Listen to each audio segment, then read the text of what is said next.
The machines kept beeping around me as I lay in that sterile hospital bed, and my son Marcus stood at the foot of it with the coldest expression I'd ever seen on his face. His designer suit probably cost more than most people's monthly rent, and his perfectly styled hair didn't have a strand out of place despite the fact that he'd just delivered the most devastating blow of my entire life. Before we jump back in, tell us where you're tuning in from, and if this story touches you, make sure you're subscribed, because tomorrow, I've saved something extra special for you. "Mom, you need to accept reality," he said, checking his expensive watch like he had somewhere more important to be. "The doctors say you have maybe 6 months left. Why don't you just, I don't know, make peace with it? Stop fighting everything and just let go gracefully." Let go gracefully.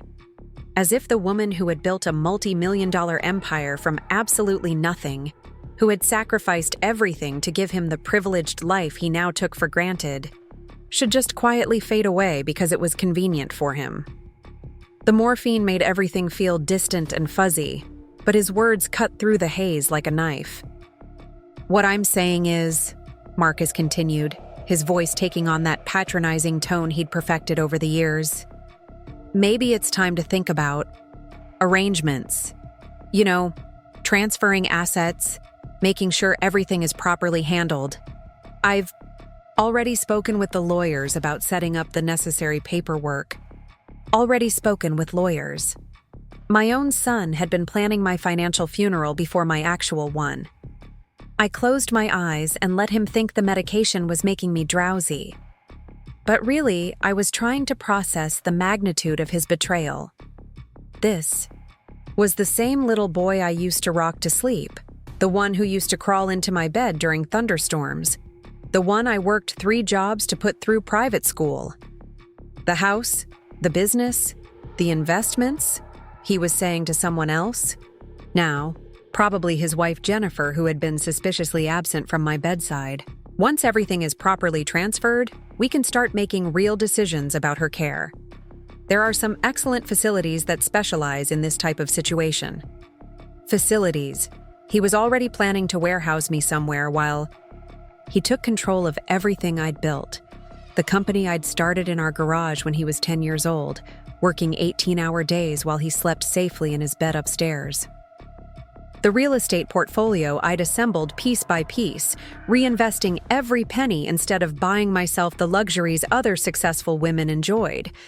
The investment accounts I'd funded by driving a 15-year-old car and shopping at thrift stores long after I could afford better.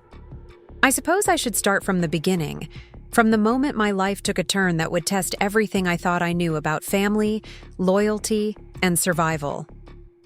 My name is Catherine Morrison, though most people in the business world know me as Cat Morrison, the woman who turned a small catering company into a hospitality empire worth over $50 million.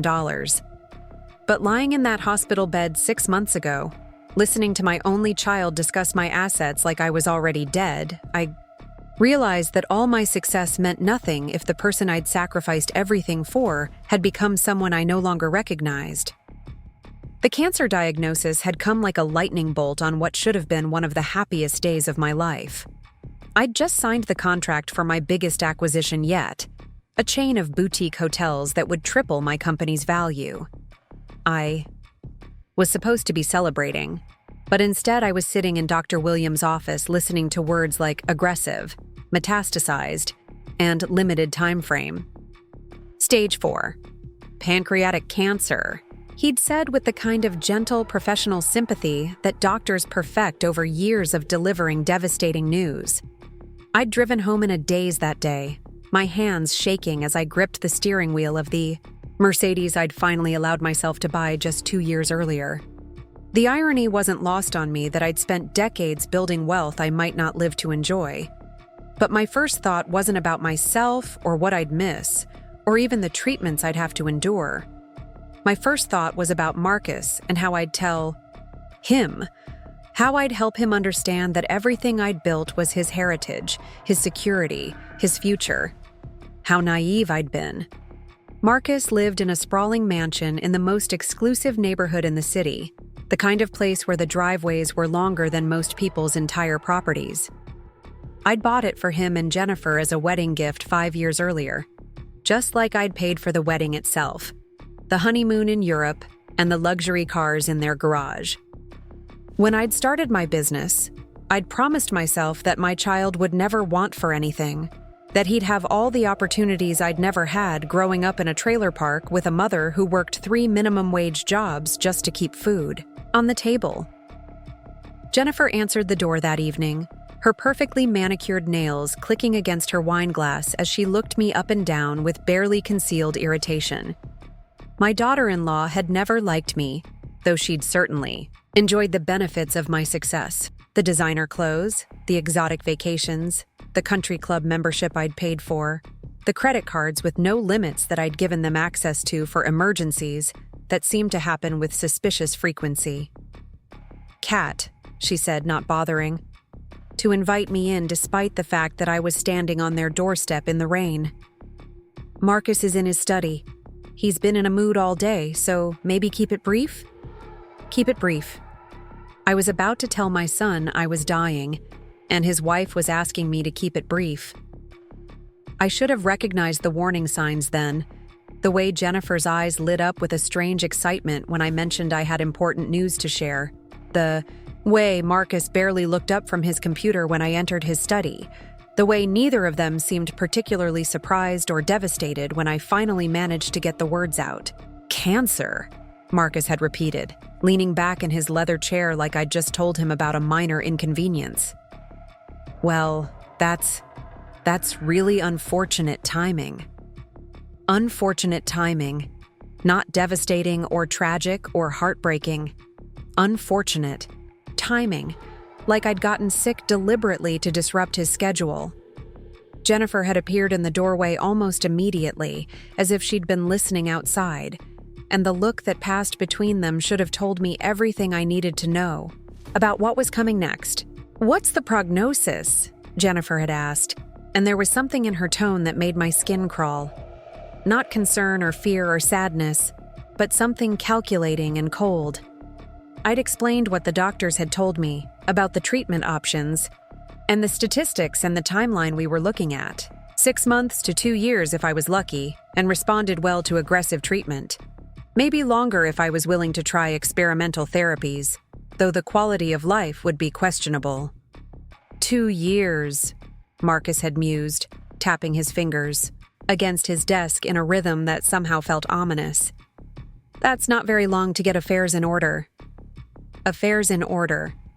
Even then, in that moment of devastating vulnerability, my son was thinking about paperwork and logistics rather than the fact that his mother was dying. But I'd made excuses for him because that's what mothers do. He was in shock, I told myself. He was processing the news in his own way. Some people shut down emotionally when faced with overwhelming grief. I'd read about it in magazines while sitting in countless waiting rooms over the years. The next few weeks had been a blur of medical appointments, treatment consultations, and legal meetings that Marcus had insisted on arranging. I'd been too focused on fighting the cancer to pay close attention to the documents he kept bringing for me to sign, trusting that he was simply trying to help manage my affairs while I dealt with the physical and emotional toll of my diagnosis. "It's just precautionary stuff," he'd assured me when I'd questioned the volume of paperwork. Power of attorney documents, medical directives, that sort of thing. "We want to make sure everything is properly handled if you're too sick to make decisions." I'd signed everything he put in front of me because I trusted him completely. Because, despite his flaws, despite the entitlement that had grown over the years, he was still my son. I'd raised him to be responsible and ethical, and I believed that the values I'd instilled in him would guide his decisions even in the most difficult circumstances. What I didn't realize was that somewhere along the way, in all my efforts to give him everything he could ever want, I'd created a monster. A perfectly polished, well-educated monster who saw my cancer diagnosis not as a tragedy, but as an opportunity. The first sign that something was seriously wrong came about 6 weeks after my diagnosis, when I tried to access my business accounts and found that several of them had been frozen. My assistant Elena called me in a panic, explaining that there seemed to be some kind of legal hold on company funds and that she couldn't process payroll or pay vendors. There must be some mistake, I'd told her, already reaching for my phone to call the bank. I'll get this sorted out immediately. But it wasn't a mistake. According to the bank manager, my son had presented documentation showing that I was mentally incompetent due to my illness and that he'd been granted temporary control over my assets to prevent any financially unsound decisions during a period of medical distress. Mentally incompetent. The words echoed in my head as I sat in that sterile bank office, staring at documents that bore my signature, but that I had no memory of signing. The bank manager, a nervous young man who kept adjusting his tie, explained that this type of arrangement was quite common when elderly or ill individuals needed assistance managing their affairs. "I'm 58 years old," I'd said, my voice rising with indignation. "I have terminal cancer, not dementia. I am perfectly capable of managing my own business." But apparently, according to the legal documents Marcus had filed, my judgment was compromised by both the emotional distress of my diagnosis and the cognitive effects of my treatment. The paperwork painted a picture of a desperate, dying woman making irrational financial decisions that could jeopardize her family's future. Security. When I confronted Marcus about it that evening, he had the audacity to look hurt by my accusations. We were sitting in his living room, the one I'd furnished with antiques I'd spent years collecting, and he was playing the role of concerned son with an Oscar-worthy performance. "Mom, I know this is hard to accept, but you haven't been thinking." "Clearly since the diagnosis," he'd said, his voice full of fake sympathy. "Last week you wanted to donate $500,000 to that cancer research foundation." Preparing and narrating this story took us a lot of time, so if you are enjoying it, subscribe to our channel. It means a lot to us. Now back to the story. The week before that, you were talking about giving bonuses to all your employees, even though the company can't afford it right now. "Those weren't irrational decisions," I'd protested. "The research foundation could use the money to help other families avoid what we're going through, and my employees have been loyal to me for years. They deserve to be rewarded for their dedication." "See?" Jennifer had chimed in from her spot on the sofa, not even bothering to look up from her phone. "That's exactly what we're talking about. You're thinking with your heart instead of your head. That's not how successful businesses are run. Thinking with my heart instead of my head. As if compassion and generosity were character flaws that needed to be managed rather than values that had guided me through decades of success. I'd built my company on the principle of taking care of the people who took care of me, and that philosophy had created fierce loyalty and exceptional performance throughout my organization. But Marcus and Jennifer saw it differently.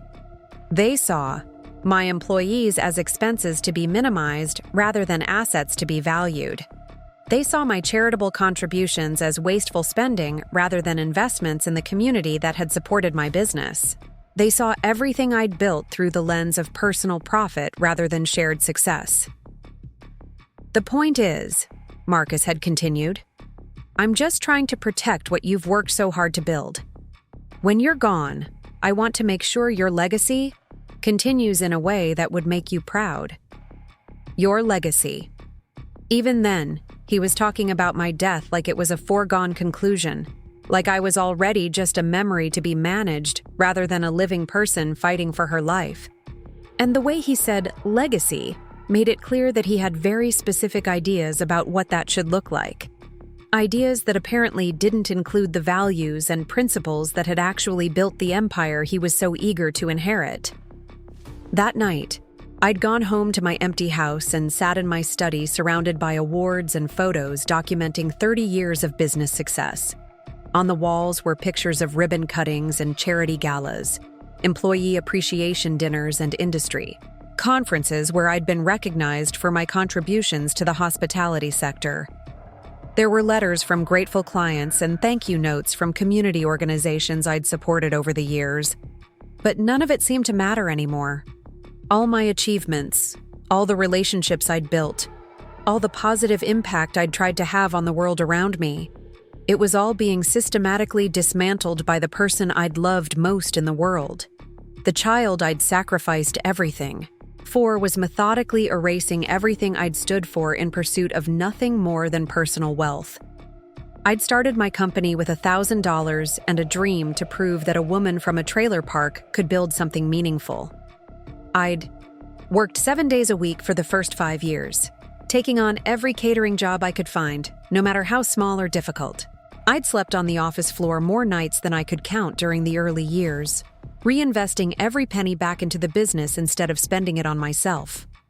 The first big break had come when I'd catered a wedding for the daughter of a prominent local businessman.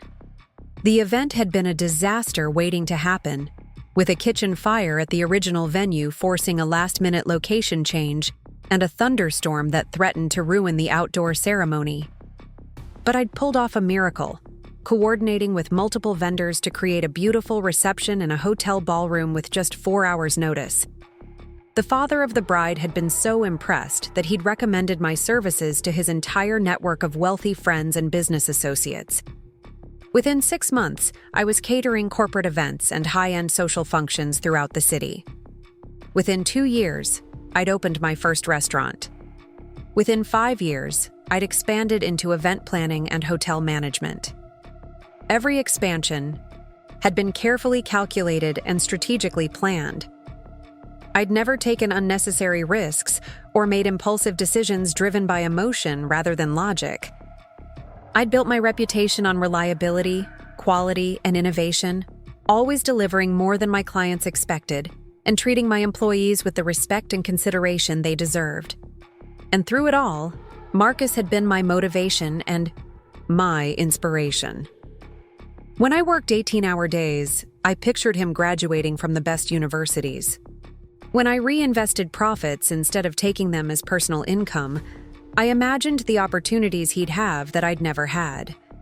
When I turned down lucrative but ethically questionable deals, I wanted to set an example of integrity that would guide him throughout his life. I'd taught him about hard work and perseverance by example.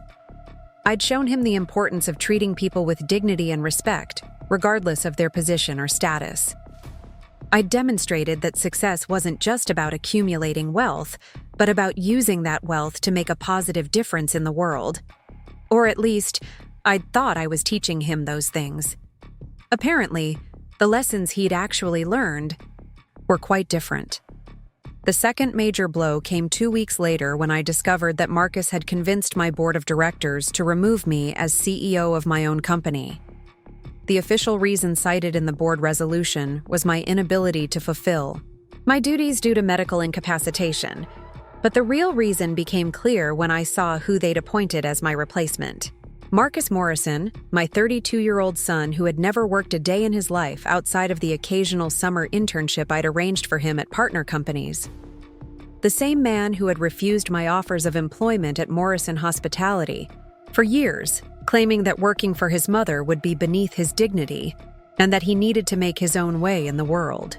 His own way in the world, it turned out, involved living off my generosity while pursuing a series of failed business ventures that I'd funded without question. The tech startup that burned through $500,000 before folding without ever producing a viable product. The restaurant concept that closed after 6 months when Marcus lost interest and stopped showing up. The real estate investment scheme that cost me another $200,000 when the deals fell through due to his inexperience and poor due diligence. Each failure had been followed by promises that he'd learned from his mistakes and that the next opportunity would be different. Each time I'd written the checks and offered encouragement because that's what mothers do. We believe in our children even when evidence suggests that our faith might be misplaced. But taking over my company was different. This wasn't a failed experiment or a learning experience. This was a calculated seizure of everything I'd built, orchestrated with the precision of a military coup and the coldness of a corporate raider. The board meeting where they'd voted to remove me had taken place while I was undergoing chemotherapy. I'd been too sick to attend, trusting my longtime business partner and friend David Chen to represent my interests. David had called me that evening, his voice heavy with regret and disbelief. "Kat, I'm so sorry," he'd said. "Marcus presented medical documentation showing that your treatment was affecting your cognitive abilities. He had statements from doctors saying that you were no longer competent to make business decisions. The board felt they had no choice but to act in the company's best interests." Statements from doctors I'd never met, documenting cognitive impairment I'd never experienced. When I'd demanded to see the medical reports, Marcus had claimed they were confidential and that reviewing them would only cause me additional stress during an already difficult time. "The important thing is that the company continues to operate smoothly," he'd told me when I'd confronted him about the board's decision. "You built something amazing, and I want to make sure it survives and thrives long after you're gone. Isn't that what any mother would want?" What any mother would want? He had a gift for twisting my love for him into a weapon against me, using my own maternal instincts to justify his betrayal. Yes, I wanted the company to survive. Yes, I wanted my life's work to continue making a positive impact on the world. But I also wanted to be the one making decisions about its future while I was still alive and mentally competent. The changes Marcus implemented were swift and devastating. Within a month, he'd fired half the senior management team, including people who had been with the company for over a decade. He'd canceled the employee profit-sharing program I'd instituted years earlier, claiming it was an unnecessary expense. That reduced shareholder value. He'd terminated our partnerships with several local charities, redirecting those funds toward executive compensation packages. Elena, my assistant of 15 years, was among the first to be let go. Marcus had claimed her position was redundant now that he was handling most of my former responsibilities. But I knew the real reason. Elena had been fiercely loyal to me and had questioned many of the decisions being made in my absence. She'd also been one of the few people who knew enough about the company's operations to challenge Marcus's authority effectively. When Elena called to tell me she'd been terminated, she was crying so hard I could barely understand her words. She'd been more than an employee.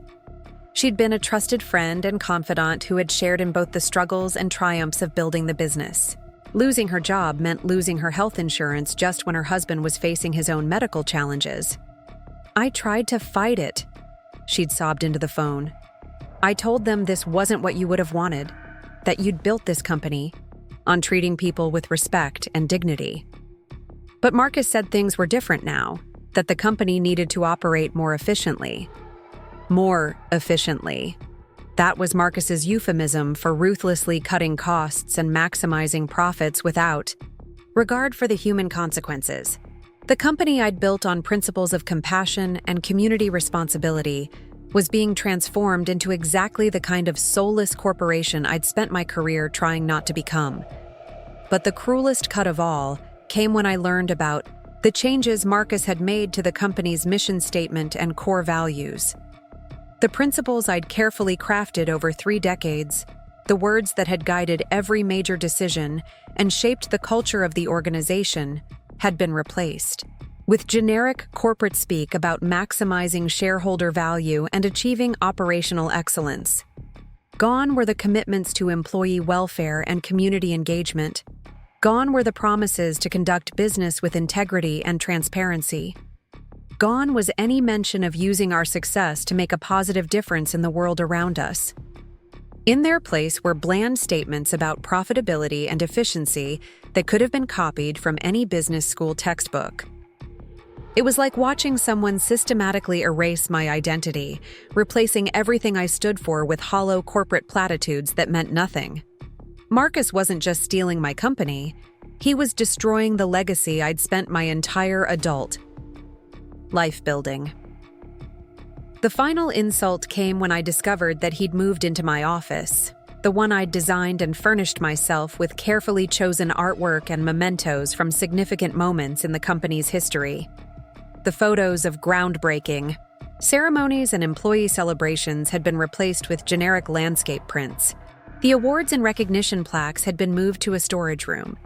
The comfortable seating area where I'd held countless meetings and brainstorming sessions had been replaced with a cold, formal conference table. Even my personal belongings had been boxed up and moved to what Marcus called a memorial display in the lobby, as if I were already dead and the office had become some kind of shrine to my memory. The living, breathing workspace where I'd spent the most productive years of my life had been sanitized and depersonalized, transformed into a monument to corporate efficiency rather than human creativity and passion.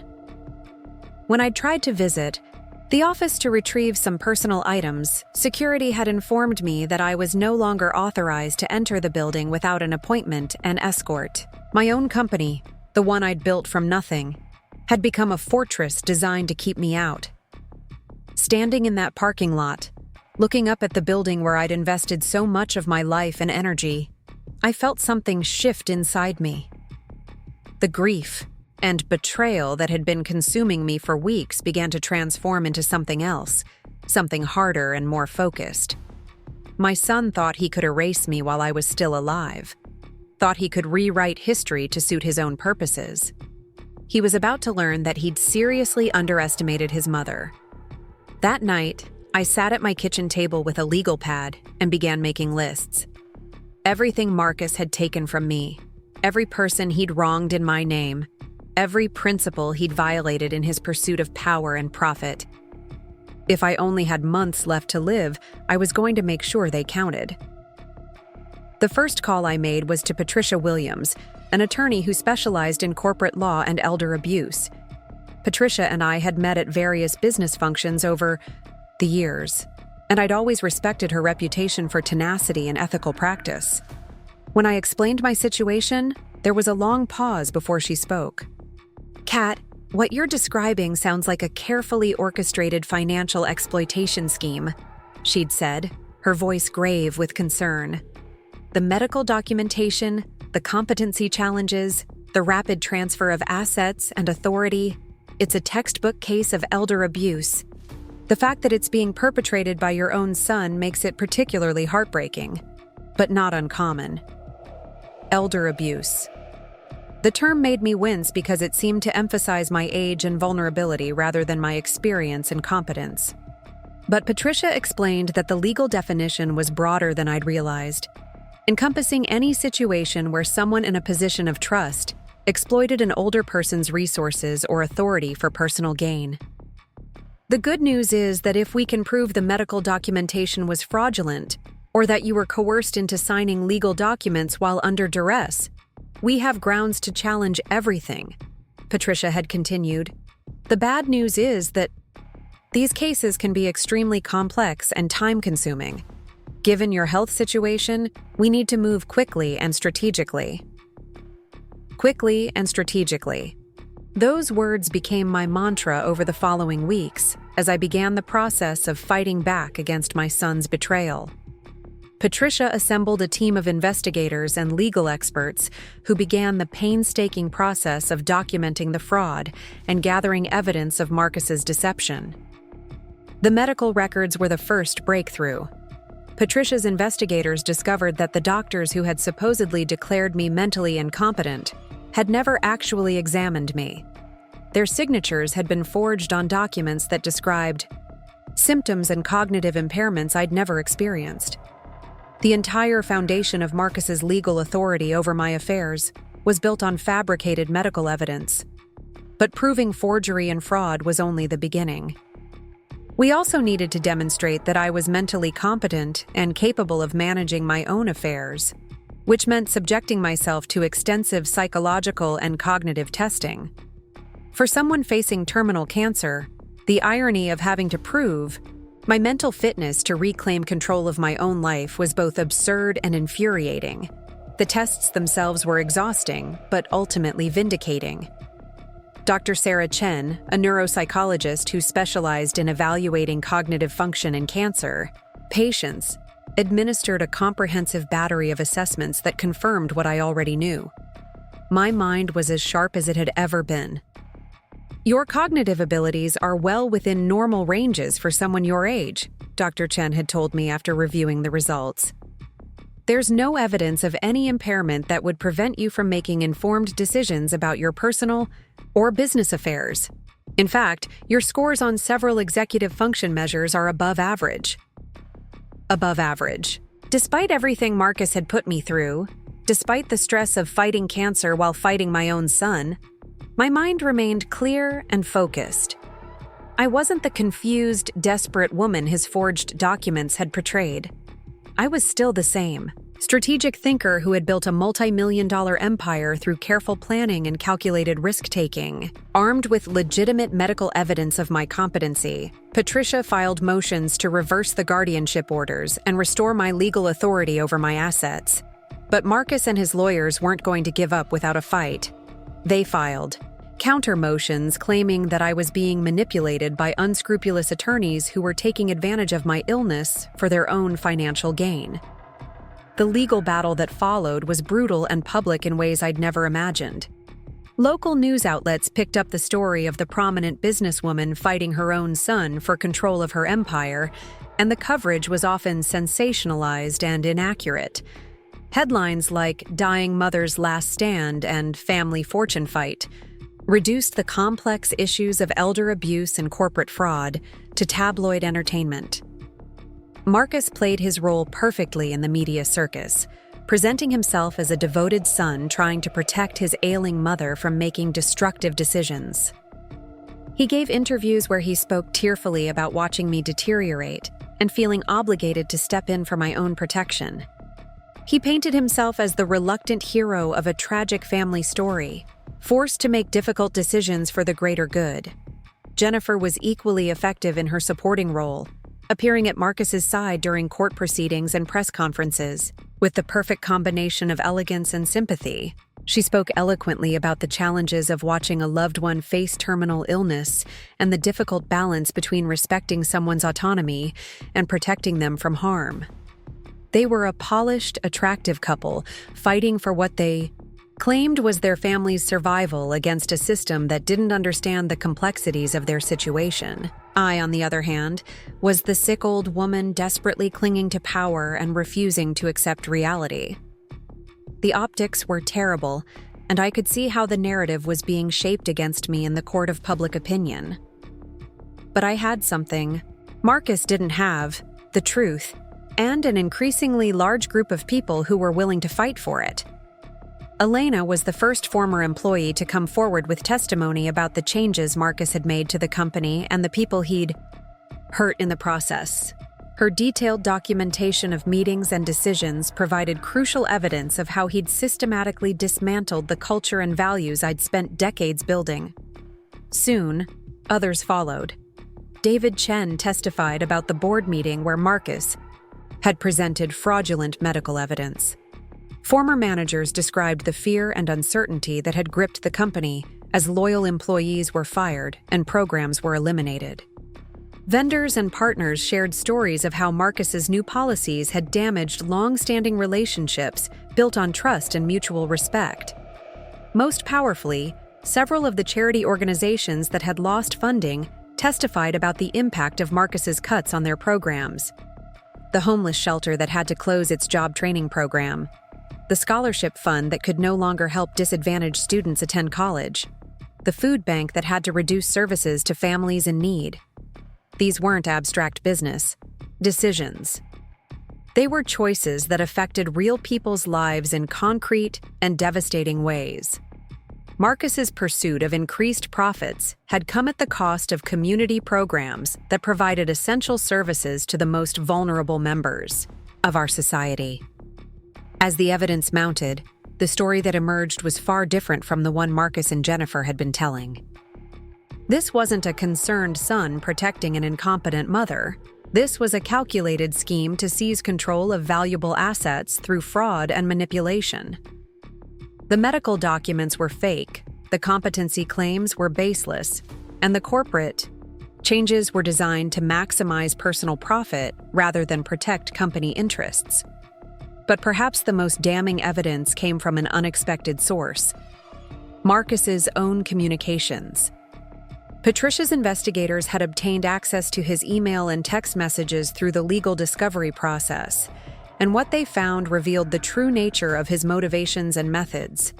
In messages to Jennifer, Marcus had referred to my cancer diagnosis as the perfect opportunity and had discussed strategies for maximizing the timeline to ensure all transfers were completed before I recovered enough to fight back.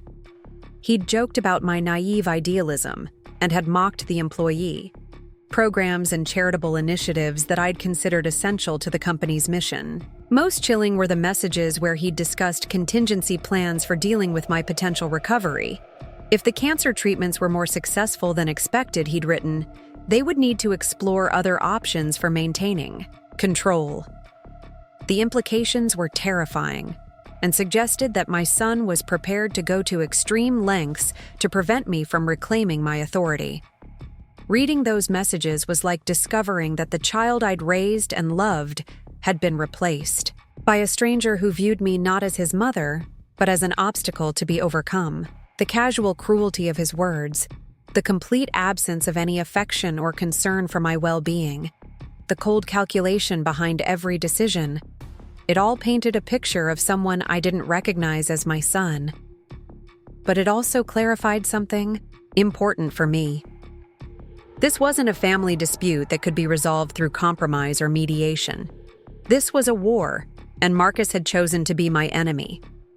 If he wanted to fight me for everything I'd built, I was prepared to show him exactly what his mother was capable of when she stopped playing nice. The first victory came when the court ruled that the guardianship orders had been obtained through fraudulent means and restored my legal capacity to manage my own affairs.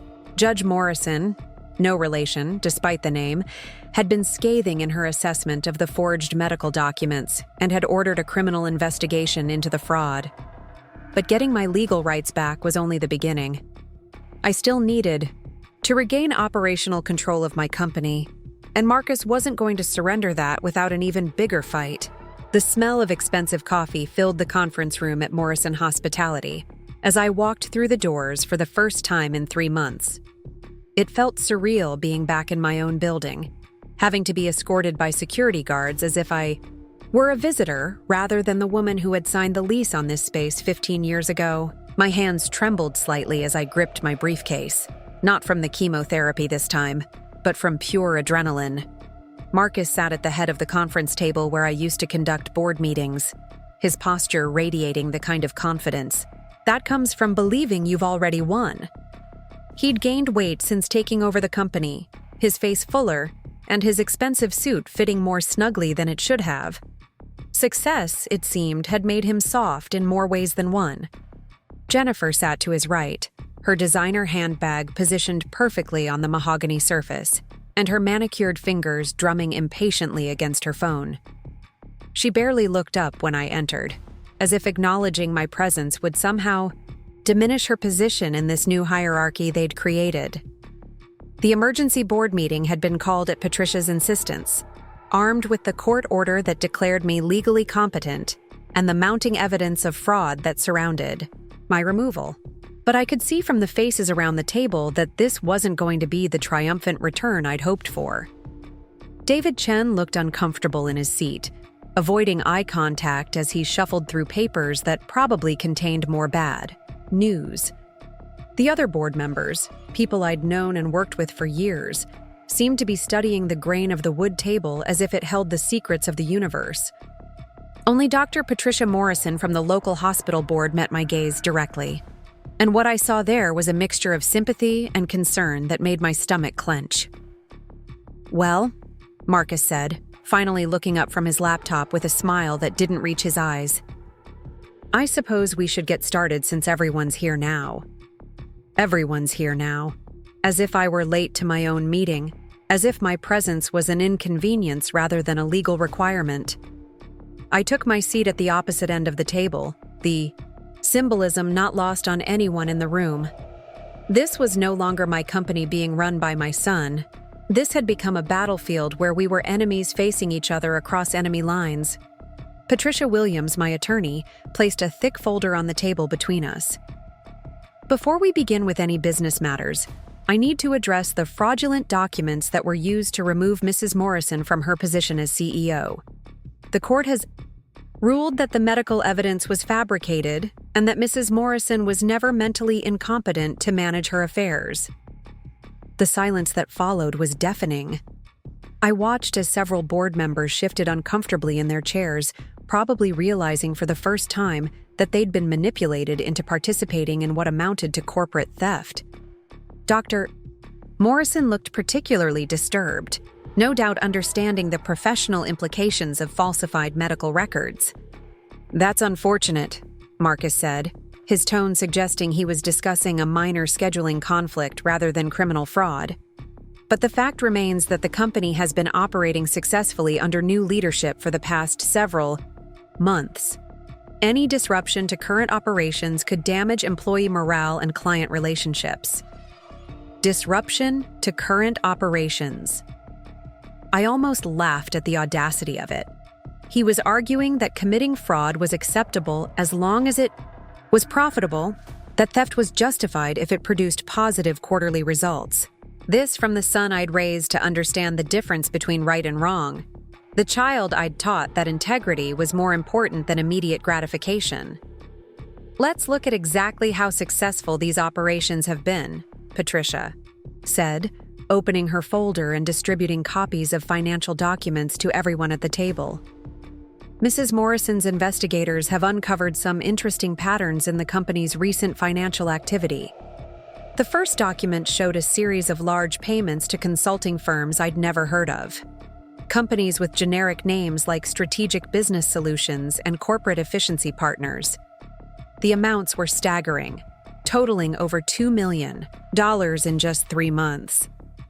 When I traced the ownership of these firms through public records, I discovered they were all shell companies registered to the same address as Marcus and Jennifer's personal business manager.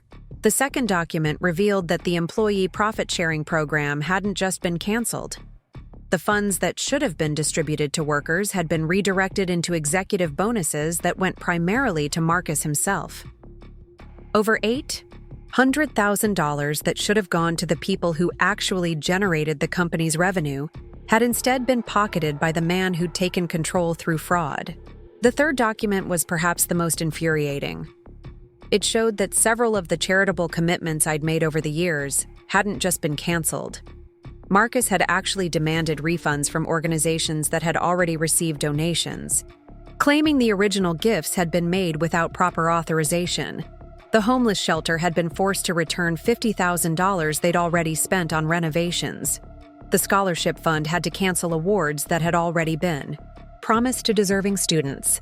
"These aren't the actions of someone protecting a company's interests," Patricia continued, her voice growing stronger as she detailed each violation. "These are the actions of someone systematically looting assets for personal gain while using a medical crisis as cover for their activities." David Chen finally looked up from his papers, his face pale as he absorbed the implications of what he was seeing.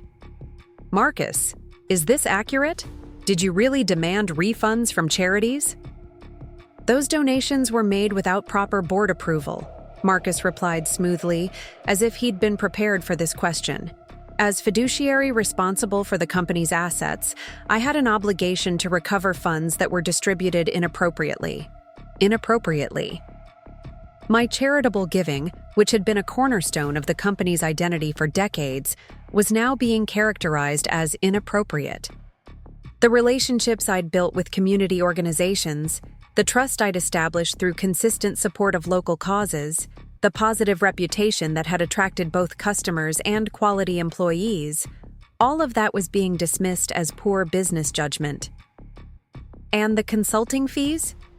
Dr. Morrison asked, her medical background making her particularly sensitive to the ethics of the situation.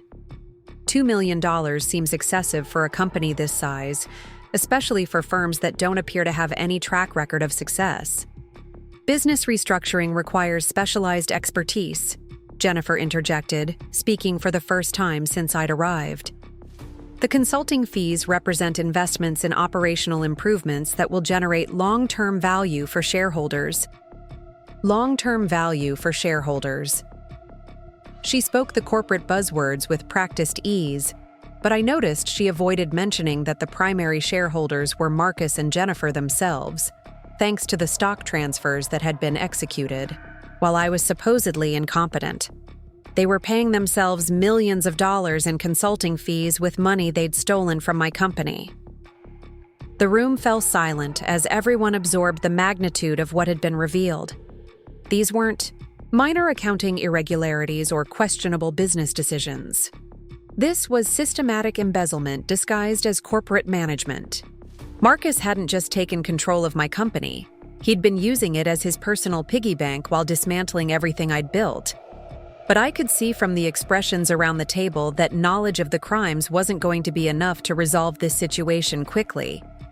Several board members looked genuinely shocked and horrified, but others seemed to be calculating the potential legal and financial consequences of being associated with fraudulent activities.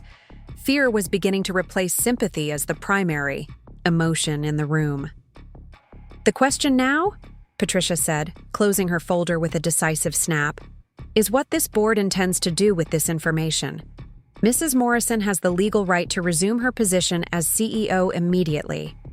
The fraud that led to her removal has been exposed and documented. Continuing to recognize Marcus Morrison's authority would make every person in this room complicit in ongoing criminal activity." The threat was clear and appropriate. Anyone who continued to support Marcus's leadership after learning about the fraud would become an accessory to his crimes. This wasn't just about business anymore. This was about personal legal liability for everyone involved. Marcus leaned back in his chair, still projecting confidence despite the mountain of evidence against him. "I think we're getting ahead of ourselves here. These allegations are serious, and they deserve proper investigation before any hasty decisions are made. In the meantime, the company needs stable leadership to continue serving our clients and protecting our employees' livelihoods." Stable leadership. He was positioning himself as the responsible adult in the room, the steady hand needed to guide the company through this crisis of his own making.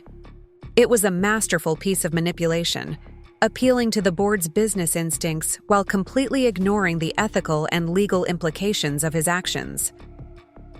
"There's something else you all need to know," I said, speaking for the first time since entering the room. My voice was steady despite the emotion churning inside me. "Marcus hasn't just been stealing money from the company. He's been actively destroying relationships and reputation that took me decades to build." I pulled out my own folder, one that contained correspondence from clients, vendors, and community partners who had been affected by Marcus's changes to company policies. The picture that emerged was devastating to anyone who understood the hospitality industry's dependence on trust and long-term relationships. The Riverside hotel chain had canceled a multi-million-dollar management contract after Marcus had tried to renegotiate terms that would have eliminated most of the customer service standards I'd established. The Hartwell Foundation had ended, a partnership that brought us significant corporate event business, because Marcus had insisted on charging for services that had previously been provided as part of our community commitment. 3 major wedding venues had stopped referring clients to us after Marcus had implemented hidden fees and reduced staffing levels that led to several high-profile service failures. Revenue for the past quarter is down 18% compared to the same period last year, I continued, watching as the board members began to understand the full scope of the damage. Client satisfaction scores have dropped to their lowest levels in company history. Employee turnover has tripled since Marcus took over, and we've lost some of our most experienced managers to competitors. The numbers painted a picture that contradicted everything Marcus had been telling the board about improved efficiency and operational excellence. While he'd been padding his own bank account with consulting fees and bonuses, the core business had been deteriorating rapidly. His short-term focus on extracting maximum profit had come at the expense of the long-term viability of everything I'd built. David Chen looked physically ill as he reviewed the client correspondence. As the board member most familiar with industry trends, he understood better than most what these relationship breakdowns meant for the company's future prospects. "Marcus, How do you explain these client losses? Some of these accounts have been with us for over a decade. Market conditions have been challenging for everyone in the hospitality sector, Marcus replied, but I could hear a slight strain in his voice for the first time. We've had to make some difficult decisions to maintain profitability in a competitive environment. Difficult decisions to maintain profitability. He was still trying to frame theft and mismanagement as sound business strategy, but the evidence was becoming too overwhelming to dismiss. Even the board members who might have been inclined to support him were beginning to see through the facade. Jennifer shifted uncomfortably in her seat, her perfect composure starting to crack as she realized the legal implications of everything that was being revealed. For the first time since I'd known her, she looked genuinely worried rather than simply annoyed by my presence.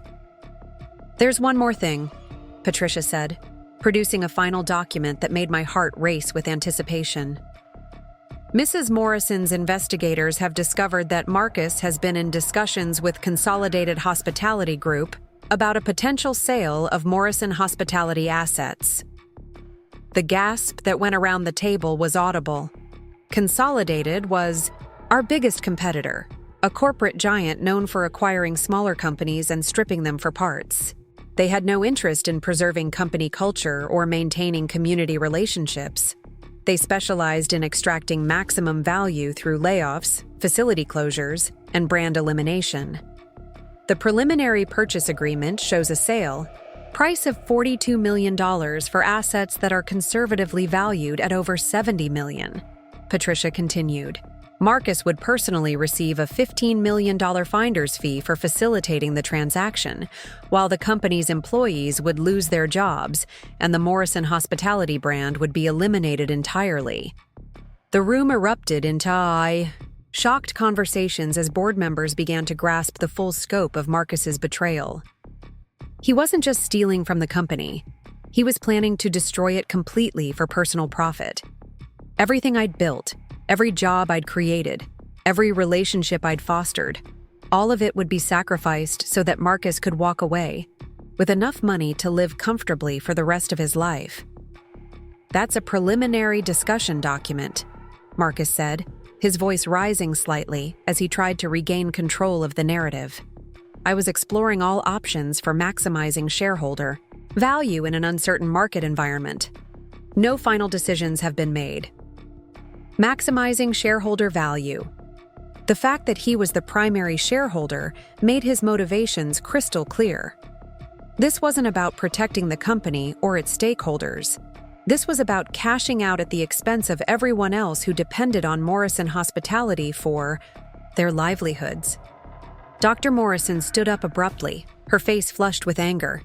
"I've heard enough. Marcus, your actions constitute a breach of fiduciary duty so egregious that continued board service would be impossible for anyone with a functioning conscience. I move that we immediately restore Catherine Morrison to her position as CEO and begin proceedings to remove Marcus from all corporate positions." The motion was seconded immediately by David Chen, who looked like he wanted to crawl under the table in shame for his role in supporting Marcus's initial takeover. Other board members began voicing their agreement, the tide of opinion turning decisively against my son as the full magnitude of his crimes became clear. But Marcus wasn't finished fighting. "You're all making a huge mistake," he said, his mask of civility finally slipping to reveal the cold calculation underneath. "My mother is dying. The stress of trying to run a complex business while battling cancer will kill her faster than the disease itself. Is that really what you want on your consciences?" The emotional manipulation was so blatant that it almost felt like parody, but I could see it working on some of the board members who genuinely cared about my well-being. The fact that he was using my cancer diagnosis as a weapon against me was perhaps the cruelest cut of all, turning my greatest vulnerability into ammunition for his continued theft. "My medical condition is my responsibility to manage," I said, firmly, standing up to address the room directly. "What I cannot manage is watching my life's work be destroyed by someone who sees it only as a source of personal enrichment. I would rather spend my remaining time fighting to preserve what I've built than lying in a hospital bed while it's dismantled for profit. The conviction in my voice seemed to settle the matter for most of the board members. Within minutes, they had voted unanimously to restore me as CEO and to suspend Marcus from all corporate positions pending a full investigation of his activities. Jennifer would also be barred from company premises and stripped of any access to corporate accounts or information. But even as the votes were being counted, I could see that Marcus was far from defeated. The look in his eyes wasn't shame or remorse. It was the cold fury of someone whose carefully constructed plan had been temporarily disrupted. He was already calculating his next move, already considering how to recover from this setback. "This isn't over," he said quietly as he gathered his belongings, the threat implicit but unmistakable. "You think you've won something here, but you have no idea what you're really up against." The words sent a chill down my spine because I recognized the tone from his childhood. The same voice he'd used when caught in lies or misbehavior, but determined not to accept consequences.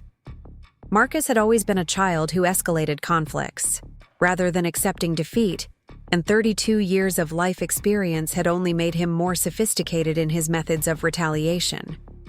As he and Jennifer left the conference room, I felt a mixture of triumph and dread that made it difficult to celebrate the board's decision. Yes, I had regained legal control of my company, but I had also declared war on my own son in a very public and irreversible way. Whatever came next would determine not just the fate of my business, but the final chapter of our relationship as mother and child. The first week back in my office was a whirlwind of damage assessment and crisis management. Elena had agreed to return as my assistant, though she was understandably wary after the way she'd been treated during Marcus's tenure. Together, we began the painstaking process of documenting every change that had been made to company operations and developing plans to restore the culture and relationships that had been damaged. The financial picture was even worse than I'd initially realized. In addition to the obvious theft through consulting fees and excessive compensation, Marcus had made a series of investments that appeared designed to lose money rather than generate returns. The company's cash reserves had been depleted to dangerously low levels, forcing me to negotiate emergency credit lines just to meet payroll and vendor obligations. More troubling were the legal entanglements Marcus had created through his reckless management decisions. Several former employees were threatening wrongful termination lawsuits, and at least 2 major clients were considering breach of contract claims related to service failures that had occurred under his leadership. The legal fees alone were going to consume significant resources that I needed for business recovery efforts. But perhaps the most devastating discovery came when I reviewed the company's insurance policies and found that Marcus had made changes that would leave us vulnerable to catastrophic liability exposure.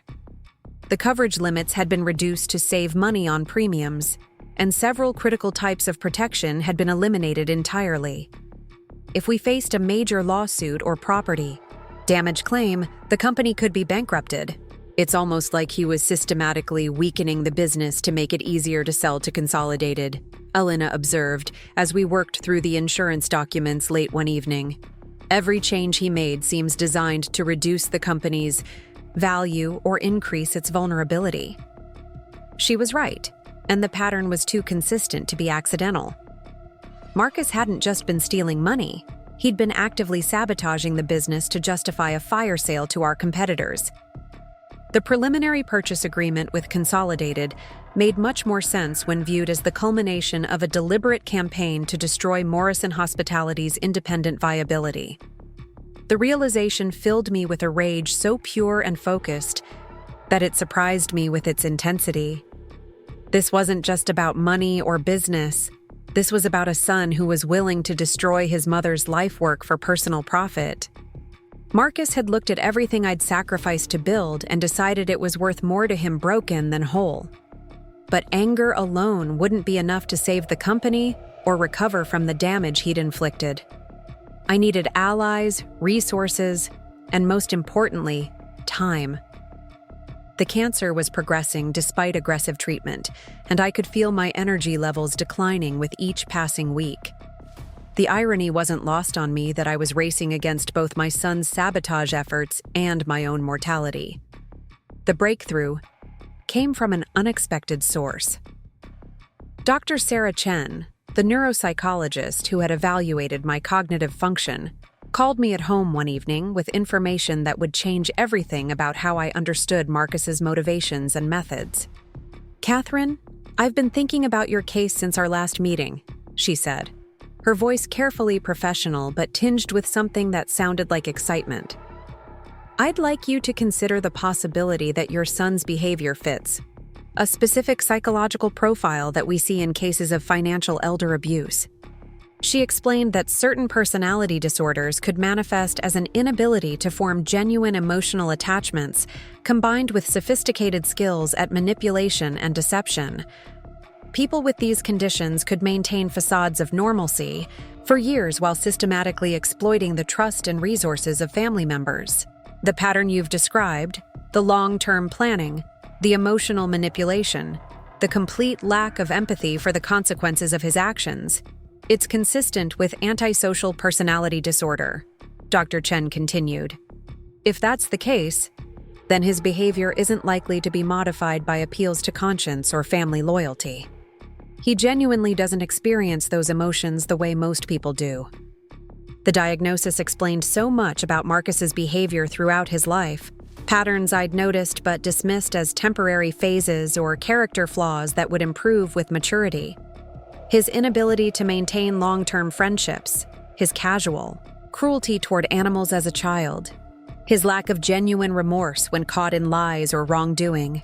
I'd attributed these traits to adolescent development or the pressures of growing up with a successful parent. But now I could see them as symptoms of something much more fundamental and permanent. "What does this mean for my situation?" I asked, though I suspected I already knew the answer. "It means that traditional approaches to family conflict resolution probably won't work," Dr. Chen replied gently. "Someone with this condition doesn't respond to emotional appeals or moral arguments. They understand consequences and self-interest, but they don't experience guilt or shame in ways that would motivate behavioral change."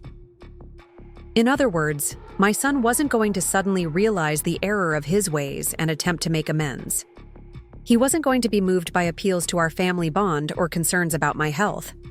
He was going to continue pursuing his own interests with single-minded determination, regardless of who got hurt in the process. The knowledge was both liberating and terrifying. Liberating because it freed me from the futile hope that I could somehow reach the loving child I remembered and convince him to stop his destructive behavior. Terrifying because it meant I was truly facing an enemy rather than a misguided family member. Someone who would use every weapon at his disposal without regard for collateral damage. Armed with this new understanding, I began developing a strategy that acknowledged the reality of what I was facing. Marcus wasn't going to retreat gracefully or accept defeat with dignity. He was going to escalate his attacks until either he achieved his goals or I found a way to neutralize his ability to cause further harm. The first step was protecting myself and the company from his next moves. Patricia's investigation had revealed that Marcus still had access to several company accounts and vendor relationships that he could potentially use for sabotage. Working with our bank and major suppliers, I implemented new security protocols that required multiple authorizations for any significant transactions or changes to existing agreements. The second step was rebuilding the relationships that Marcus had damaged through his reckless policies and attitude. I personally reached out to every client who had reduced or canceled their business with us, acknowledging the service failures that had occurred and outlining specific steps we were taking to prevent future problems. Some relationships were beyond repair, but many clients were willing to give us another chance based on their long history with the company. The third step was the most difficult, preparing for the inevitable escalation of Marcus's attacks when he realized that legal and financial pressure wouldn't be enough to achieve his goals. Someone with his psychological profile wouldn't hesitate to use personal attacks, public humiliation, or even physical intimidation if other methods failed. I needed to be ready for anything. The escalation came sooner than I'd expected, and in a form that demonstrated just how far Marcus was willing to go to achieve his objectives. I was working late in my office one evening when Elena burst through the door, her face pale with panic and her hands shaking as she held her phone. "Catherine, you need to see this," she said, pulling up a local news website on her screen. "Marcus gave an interview to Channel 7. It's already going viral on social media." The video showed Marcus sitting in what appeared to be a lawyer's office, his expression perfectly calibrated to convey concern and sadness, rather than anger or resentment. He spoke in measured tones about his mother's tragic decline and his family's heartbreak at watching her make increasingly erratic and self-destructive decisions.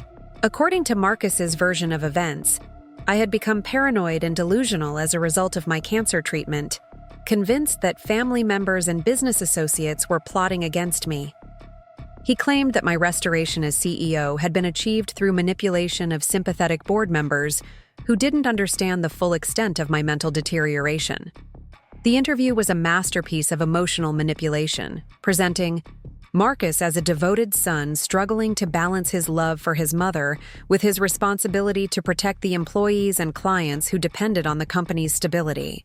He spoke tearfully about the pain of watching me destroy relationships and make decisions that endangered everyone connected to Morrison Hospitality. But the most devastating part of the interview was his revelation of confidential medical information that he shouldn't have had access to.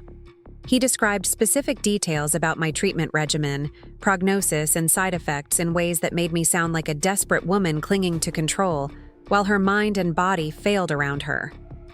"The tragedy is that she built something beautiful, and now she's tearing it down because she can't accept that it's time to let go," Marcus said, looking directly into the camera with perfect sincerity.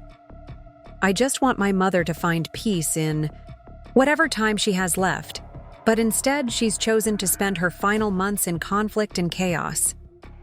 The video ended with Marcus announcing that he was filing a new legal challenge to my competency determination, this time armed with additional medical evidence that supposedly demonstrated the progression of my cognitive decline since the original evaluation.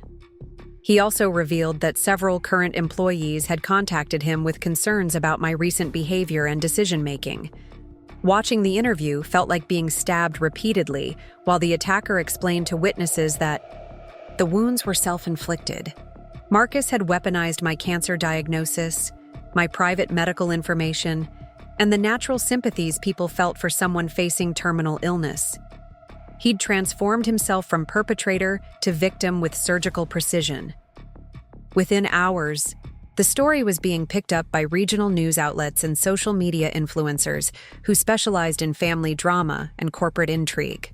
The narrative was irresistible, a dying woman's desperate attempt to maintain control, destroying everything she'd worked to build, opposed by a heartbroken son trying to save both his mother and her legacy from her own deteriorating judgment. My phone began ringing with calls from reporters wanting comment on Marcus's allegations.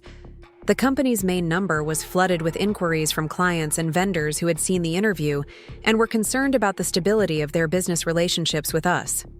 Several employees asked for private meetings to discuss their job security in light of the public attention and family conflict. But perhaps most painful were the calls from friends and colleagues who had seen the interview and were genuinely concerned about my well-being. These were people who cared about me and wanted to help, but Marcus's performance had been so convincing that they couldn't help wondering if there was truth to his claims about my mental state. The isolation was immediate and devastating. In a matter of hours, Marcus had managed to plant seeds of doubt about my competency in the minds of everyone who knew me professionally or personally. Even people who wanted to support me were now questioning whether they were actually enabling someone who was no longer capable of making rational decisions. Sitting in my office that night, surrounded by the awards and photographs that documented 3 decades of business success, I finally understood the full scope of what I was fighting against. Marcus wasn't just trying to steal my company. He was trying to destroy my reputation and legacy so thoroughly that no one would question his right to control what remained. The young woman from the trailer park who had built an empire through Determination and integrity was being systematically erased, replaced by the image of a pathetic old woman too sick and delusional to recognize her own limitations. If Marcus succeeded in this character assassination, nothing I'd accomplished would matter, because the story of my life would be defined by its tragic ending, rather than its triumphant achievements. But as I sat there absorbing the magnitude of his attack, I felt something shift inside me once again. The grief and betrayal that had dominated my emotions for months began to transform into something harder and more focused. Marcus thought he could rewrite history to serve his purposes, thought he could use my illness and his own charm to convince the world that theft was actually protection. He was about to learn that his dying mother still had some fight left in her, and that 30 years of building a business had taught me exactly how to destroy someone who threatened everything I'd worked to create. The morning I walked into the offices of Channel 7 News, I felt like David approaching Goliath with nothing but a slingshot and an unshakable belief that truth would triumph over manipulation. The receptionist looked surprised when I announced myself, clearly not expecting the supposedly delusional woman from Marcus's interview to appear calm, articulate, and determined to tell her side of the story. "Mrs. Morrison," the young man stammered, checking his computer screen twice as if my name might disappear. "We weren't expecting you. Mr. Morrison said that you were too ill to handle media appearances." Too ill to handle media appearances. Even now, Marcus was trying to control the narrative by suggesting I was too weak or confused to speak for myself. But that was about to change in ways he could never have anticipated. "I'm here to request equal time," I said firmly, placing a thick folder on the reception desk. "Your station aired serious allegations about my mental capacity and business practices. Journalistic integrity requires that you allow me to respond with evidence that contradicts those claims." Within 30 minutes, I was sitting across from Amanda Reynolds, the same reporter who had conducted Marcus's interview. She looked uncomfortable as she reviewed the documents I'd brought, her expression growing more troubled with each page she turned. The medical records showing my cognitive competency, the forensic accounting reports detailing Marcus's embezzlement, the email communications revealing his true motivations, it all painted a picture that was radically different from what he'd presented just days earlier. "Mrs. Morrison, these are serious allegations," Amanda said, her professional demeanor masking what I suspected was excitement about the potential for a follow-up story. "You're essentially claiming that your son orchestrated an elaborate fraud to steal your company while you were battling cancer." "I'm not claiming anything," I replied calmly. "I'm presenting documented evidence of criminal activity that can be verified through public records and court filings. The question is whether your station is interested in reporting facts or continuing to amplify lies." The challenge was direct and impossible to ignore. Amanda Reynolds had built her reputation on investigative journalism, and the evidence I'd presented suggested that her previous interview had been used as a platform for deception. No serious reporter could ignore the possibility that they'd been manipulated into spreading false information. The interview that aired 3 days later was everything I'd hoped for and more. Amanda had done her homework, fact-checking every claim Marcus had made and interviewing multiple sources who could verify the timeline of events. The story that emerged was devastating to Marcus's credibility and reputation. The medical records proved that I'd never been declared incompetent by any legitimate physician. The forged documents that had been used to seize control of my assets were exposed as fraudulent, complete with expert analysis, showing how signatures had been fabricated and medical reports had been falsified. The financial records revealed the systematic theft that had been disguised as business restructuring. But perhaps most damaging was the interview Amanda conducted with Dr. Sarah Chen, who explained the psychological profile of someone who would commit this type of elaborate elder abuse. Without naming Marcus specifically, she described behavioral patterns that viewers could easily recognize from his previous television appearance. "Perpetrators of this type of fraud often present themselves as protective and caring," Dr. Chen explained, her clinical expertise lending weight to every word. They're skilled at manipulating emotions and creating narratives that cast themselves as victims rather than aggressors. The key is to look at actions rather than words, at documented facts rather than emotional appeals. The segment also included interviews with former employees who had been fired during Marcus's tenure, vendors who had witnessed the changes in company culture, and charity representatives who could testify to the damage his policies had caused to community programs. The cumulative effect was a complete dismantling of the image Marcus had tried to project. Within hours of the broadcast, the story was picked up by national news outlets and business publications.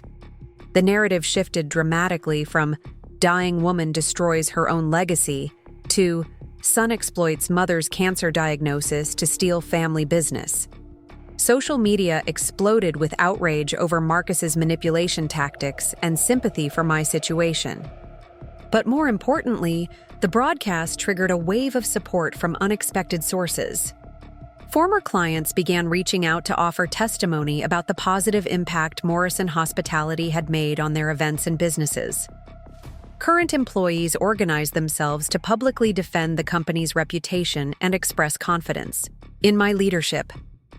Industry colleagues who had been silent during the initial controversy now spoke out about the importance of protecting business owners from this type of exploitation.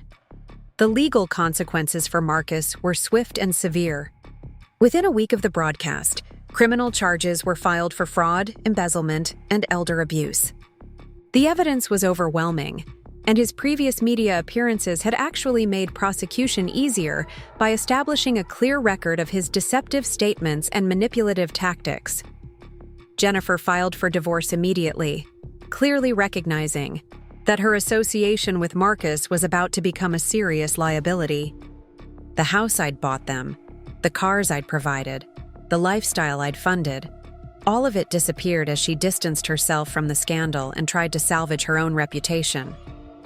But the most satisfying development came when Consolidated Hospitality Group publicly withdrew from any discussions about acquiring Morrison Hospitality assets. The negative publicity surrounding the attempted theft made any association with Marcus toxic, and they couldn't afford to be seen as benefiting from elder abuse and corporate fraud. The process of rebuilding the company was challenging but deeply rewarding. With Marcus's sabotage efforts neutralized and his theft documented, I was able to focus on restoring the culture and relationships that had made Morrison Hospitality successful for 3 decades. Employee morale improved dramatically once people understood the truth about what had happened and felt secure in their jobs again. Elena and I worked 18-hour days during those first few weeks, personally contacting every client who had been affected by Marcus's policies and explaining the changes we were implementing to prevent future problems. The response was overwhelmingly positive, with many clients expressing relief that the company was returning to its founding principles of service excellence and community responsibility. The financial recovery took longer, but the criminal investigation had frozen Marcus's ability to access or transfer any remaining company assets. As evidence of his theft mounted, the courts ordered full restitution of everything he'd stolen, including the shell company consulting fees and the excessive compensation he'd paid himself. More importantly, the publicity surrounding our case had attracted the attention of other families dealing with similar situations. Patricia Williams began receiving calls from people whose aging parents were being exploited by trusted family members, and she developed a specialization in elder abuse cases that helped dozens of other victims recover their stolen assets. The Butterfly Foundation, the charity I established to help other families affected by financial exploitation, became a model for how businesses could use their resources to address social problems while maintaining profitability.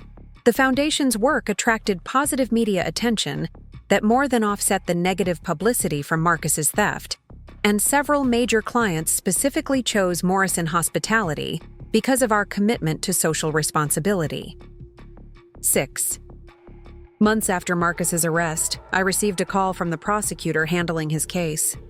He'd agreed to plead guilty to all charges in exchange for a reduced sentence. apparently hoping to avoid the spectacle of a public trial where all his crimes would be detailed in open court. "He'll serve 5 to 8 years," the prosecutor explained, "and he'll be required to pay full restitution plus penalties. His business assets have been seized, and he'll be barred from serving in any corporate leadership capacity for the rest of his life." Justice, it seemed, had finally been served. But sitting in my office after hanging up the phone, I felt neither triumph nor vindication. Marcus was still my son, despite everything he'd done, and knowing that he would spend years in prison brought me no joy. The child I'd raised and loved had made choices that destroyed not just our relationship, but his own future, and that knowledge was heartbreaking regardless of how necessary his punishment might be.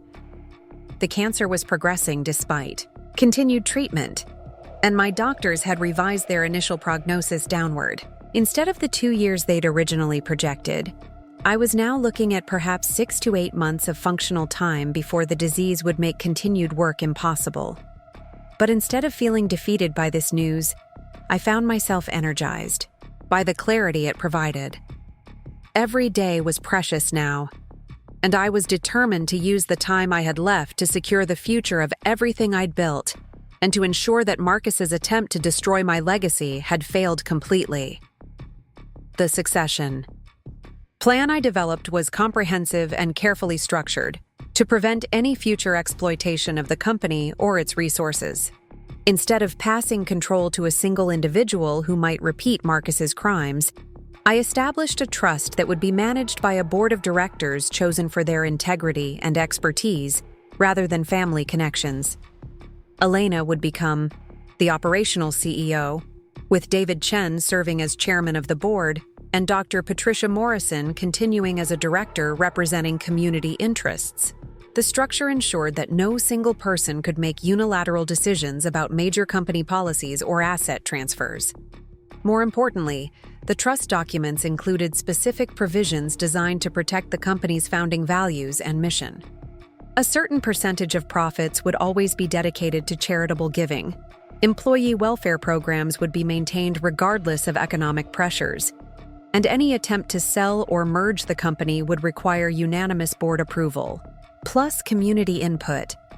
The legal documents were complex and took months to prepare properly, but they created an ironclad framework that would preserve Morrison Hospitality's culture and values long after I was gone.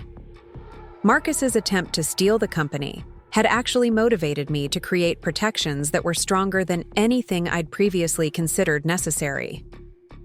The public announcement of my succession plan generated significant media attention, but this time the coverage was entirely positive. Business publications praised the innovative structure as a model for how successful entrepreneurs could protect their legacies while ensuring continued community benefit. The story was framed as the triumph of long-term thinking over short-term, greed of family values over personal enrichment. On my last day as active CEO, the employees organized a celebration that brought tears to my eyes and reminded me why I'd fought so hard to save the company. The conference room was filled with people whose lives had been touched by Morrison Hospitality, from entry-level workers who had been promoted based on merit to managers who had built careers around our principles of excellence and integrity. Elena presented me with a photo album documenting 30 years of company history, filled with pictures from events we'd catered, hotels we'd managed, and community programs we'd supported. Each page told the story of lives that had been improved. Because Morrison Hospitality existed, relationships that had been built on trust and mutual respect, and achievements that had made our corner of the world a little bit better. "This is your real legacy," Elena said as I flipped through the pages.